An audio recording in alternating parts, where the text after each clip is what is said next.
Corded Books and RB Digital present The Chosen by S.M. Stirling and David Drake. Narrated by Franklin Pearson. Chapter 1.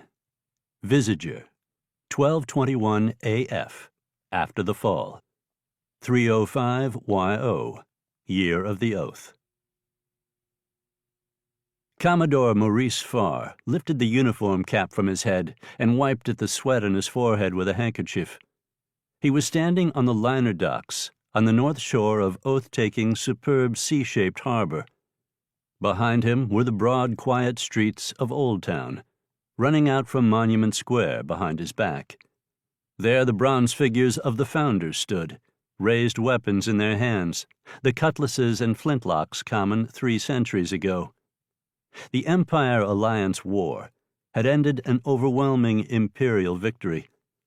The first thing the Alliance refugees had done was swear a solemn oath of vengeance against those who'd broken their ambitions and slaughtered every one of their fellows who hadn't fled the mainland. After 3 years in the land of the Chosen as a naval attaché, Farr was certain of 2 things. Their descendants still meant it, and they'd extended the future field of attack from the Empire to everyone else on the planet Visager, perhaps to the entire universe. West and south around the bay ran the modern city of oath-taking, built of black basalt and gray tufa from the quarries nearby. Rail sidings, shipyards, steel mills, factories, warehouses, the endless tenement blocks that house the protégé laborers. A cluster of huge buildings marked the commercial center, 6 and even 8 stories tall, their girder frames sheathed in granite carved in the severe columnar style of Chosen architecture. A pall of coal smoke lay over most of the town, below the leafy suburbs on the hill slopes, giving the hot tropical air a sulphurous taste. A racket of shod hooves sounded on stone-block pavement, the squeal of iron on iron and a hiss of steam, the hoot of factory sirens. Ships thronged the docks and harbor, everything from old-fashioned windjammers in with cargoes of grain from the Empire to modern steel-hulled steamers of land or Republic build. Out in the middle of the harbor, a circle of islands linked by causeways marked the site of an ancient caldera and the modern Navy basin. Near it moved the low, hulking gray shape of a battle wagon, spewing black smoke from its stacks. His mind categorized it automatically.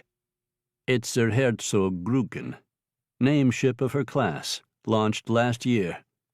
12,000 tons displacement, 4 250mm rifles in twin turrets fore and aft, 8 175mm in 4 twin-tube wing turrets, 8 155mm in barbette mounts on either side, 200mm main belt, face-hardened alloy steel, 4-stacker with triple expansion engines, 18,000 horsepower, 18 knots. The biggest, baddest thing on the water. Or at least it would be until the Republic launched its first of the Democrat class in 18 months. Farr shook his head. Enough. You're going home. He raised his eyes. Snow-capped volcanoes ringed the port city of oath-taking on 3 sides. They reared into the hazy tropical air like perfect cones, their bases overlapping in a tangle of valleys and folds coated with rainforest like dark green velvet. Below the forest were terraced fields. Farr remembered riding among them. Dusty, gravel-surfaced lanes between rows of eucalyptus and flamboyants. A little cooler than down here on the docks, a little less humid, certainly better smelling than the oily waters of the harbor. Pretty in a way, the glossy green of the coffee bushes and the orange orchards. He'd gone up there a couple of times, invited up to the manors of family estates by chosen Navy types, eager to get to know the Republic's naval attaché.